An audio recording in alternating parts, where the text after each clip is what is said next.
Today, you'll be pleased to know we do not want to talk about the specifics or details or technical financial programs or policies, but instead we want to talk about enduring values.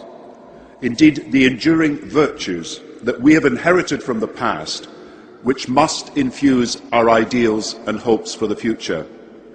And I want to suggest to all of you here today that this most modern of crises, the first financial crisis of the global age, has confirmed the enduring importance of the most timeless of truths, that our financial system must be founded on the very same values that are at the heart of the best of our family lives. Instead of a globalization that threatens to become values-free and rules-free, we need a world of shared global rules founded on shared global values. Now, I know it's hard to talk about the future when you're having a tough time in the present. You don't redesign a boat in the middle of a storm. But we do need to talk about the future because it falls to all of us here to shape it.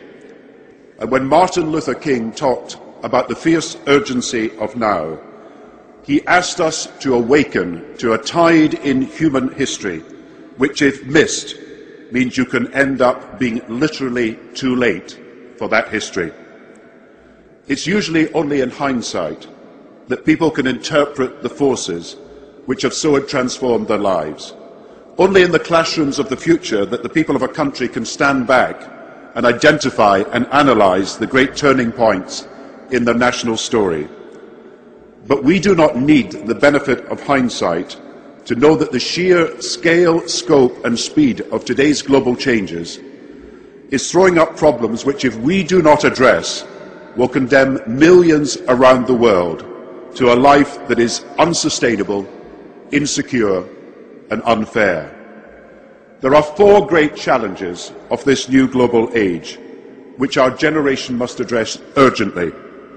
Financial and economic instability in a world of global capital flows, environmental degradation in a world of changing energy need, violent extremism in a world of mass communications and increased mobility, and extreme poverty in a world where there are still growing inequalities.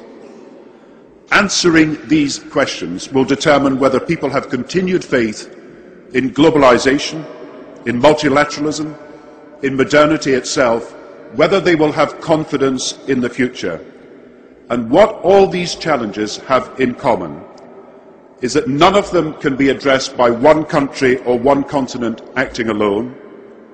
None of them can be met and mastered without the world coming together. And none of them can be solved without agreed global rules informed by shared global values.